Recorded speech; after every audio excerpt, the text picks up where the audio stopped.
Il vaut mieux mettre en place des petites habitudes qu'on arrive à tenir plutôt que des grandes résolutions qu'on abandonne au bout de quelques jours. Dans cette vidéo, je vous partage 10 astuces concrètes pour mieux gérer votre temps. Ça vous est jamais arrivé d'avoir le sentiment d'être tout le temps débordé, de finir vos journées complètement épuisées tout en ayant l'impression d'avoir rien accompli? Rassurez-vous, vous n'êtes pas seul, cette vidéo va pouvoir vous intéresser. Allez, c'est parti!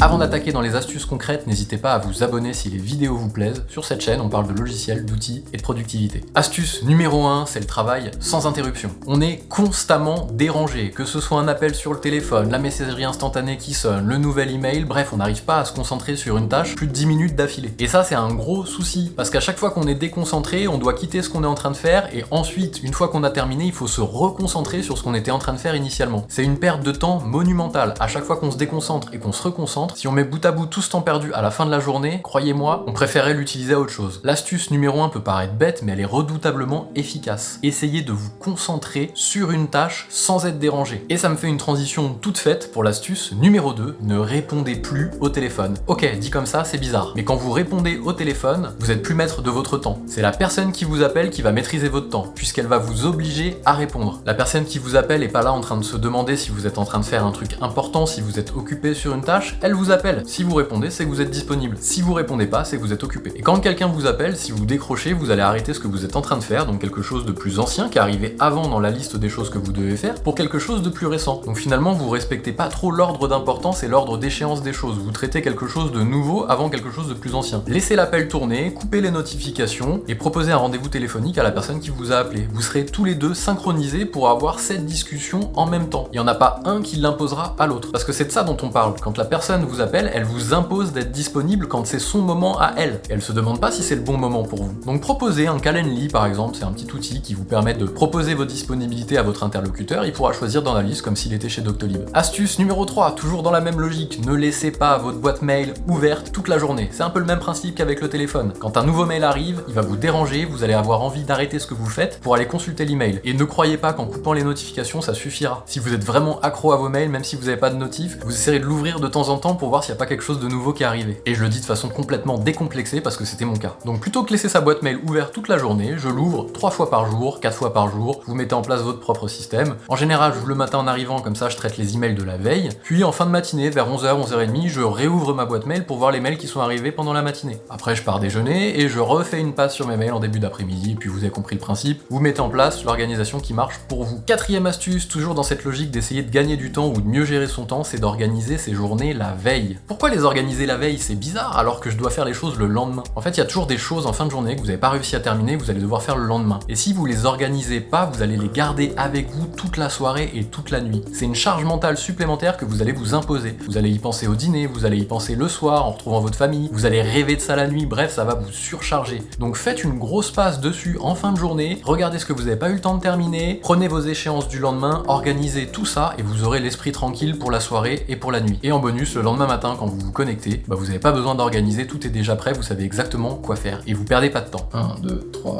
4. Cinquième astuce, enfin je crois que c'est la cinquième, j'ai un peu perdu le fil. Bref, toujours dans la logique d'organiser ces journées la veille, au moment où vous organisez ces journées-là, accordez-vous du temps pour vous. C'est bizarre à dire comme ça, mais on a souvent tendance à être en réaction des demandes des autres. Quand on nous appelle, quand on nous sollicite, quand on nous tape sur l'épaule, et on se réserve jamais de temps pour soi. Ça revient à une astuce que j'ai dite précédemment, qui est de se concentrer sur des tâches sans être dérangé. Et accordez-vous des moments dans votre semaine, dans votre journée, où vous allez pouvoir vous concentrer sur des sujets de fond sans être dérangé, où vous êtes en immersion dans ce que vous devez faire. C'est comme ça qu'on arrive à bien avancer, à bien réfléchir. Je sais pas si ça vous arrive de voyager et de prendre le train, et en général tous les gens avec qui je discute me disent mais c'est fou comme on avance dans le train. Bah oui, forcément on n'est pas dérangé, on peut pas passer de coups de fil, on reçoit pas de visio, on peut pas nous taper sur l'épaule, donc forcément on avance. Alors n'attendez pas de prendre le train pour faire ça, réservez-vous ces moments-là pendant la semaine. Sixième astuce, essayez d'aller au bout des choses que vous commencez. Ça rejoint la logique de travailler sans interruption. Si vous commencez une tâche, que vous la mettez sur pause pour faire autre chose, vous allez passer un temps fou à la terminer, et il va même pouvoir vous arriver de rentrer le soir et de vous dire que vous avez rien accompli. Forcément, vous avez commencé plein de choses sans jamais les terminer. Donc quand vous organisez votre journée la veille, le lendemain en arrivant, vous commencez par la première tâche, vous allez au bout, tant que vous n'avez pas terminé, vous passez pas à la suivante. Et vous verrez la satisfaction que ça procure de cocher une case comme étant terminée sur votre to-do list. Septième astuce, mettez en place une communication asynchrone. La communication asynchrone, c'est quoi? Petite définition de son contraire pour bien comprendre. La communication synchrone, asynchrone, c'est le fait d'être synchronisé avec la personne quand vous discutez. Un appel téléphonique, une discussion par chat sur Slack par exemple, une discussion en physique. La communication asynchrone, c'est quoi? C'est tout l'inverse. Vous êtes désynchronisé, une personne va vous parler, il va s'écouler un laps de temps et vous répondrez. Par exemple, les emails. Essayez de mettre en place ce genre de communication plutôt que toujours privilégier la communication synchrone. Pourquoi? Parce que ça permet de respecter le temps de l'autre et donc on va respecter votre temps aussi. On va vous poser une question et on va vous laisser l'opportunité de choisir quand c'est le bon moment pour vous de répondre. Les emails sont parfaits pour ça. Vous reprenez la maîtrise sur votre temps car vous choisissez quand c'est le bon moment pour vous de répondre. 8e astuce, ça rejoint l'astuce du train, travailler en décalé. Essayez de vous connecter par exemple un peu plus tôt avant que tout le monde arrive le matin. Si vous avez du mal à vous réserver du temps pour vous, c'est une bonne solution. Vous vous connectez à 7h du mat, quand tout le monde arrive à 9h, ça vous fait 2 heures de travail tranquille au calme. C'est parfait pour tomber des sujets de fond. Essayez, vous verrez, c'est magique. 9e astuce, essayez de faire les choses une seule fois. Que ça soit une explication pour un collègue que vous allez répéter pour d'autres collègues, que ce soit une explication pour un prospect, n'expliquez pas les mêmes choses plus de 2 fois. Si on vous demande quelque chose au boulot, un collègue qui vous demande une procédure, vous la documentez une bonne fois pour toutes et elle servira à l'infini pour tous les collègues qui ont les mêmes questions. C'est valable pour vos prospects, pour vos clients, pour vos fournisseurs, pour n'importe qui. Ne répétez pas plusieurs fois la même chose. 10e et dernière astuce, n'essayez pas de mettre en place les 9 astuces précédentes d'un coup. Essayez de le faire graduellement. Essayez de prendre des petites habitudes. Dans le mot habitude, il y a habituel. Il faut que ça devienne habituel pour vous de faire les choses. Il faut pas que ce soit une contrainte, il faut que ce soit naturel. Donc mettez en place l'astuce numéro 1, puis l'astuce 2 et 3, et puis quand vous l'avez bien ingurgité et quand ça a devenu une habitude, vous rajoutez des couches comme ça. Mieux vaut des petites habitudes que des grandes résolutions qu'on n'arrive pas à tenir. J'espère que cette petite vidéo vous a plu et qu'elle vous mettra sur les rails pour mieux gérer votre temps. Moi j'ai pris beaucoup de plaisir à la tourner. Si vous avez des questions, n'hésitez pas à me les mettre en commentaire. Abonnez-vous si le format vous plaît, et moi je vous dis à très vite pour de nouvelles vidéos.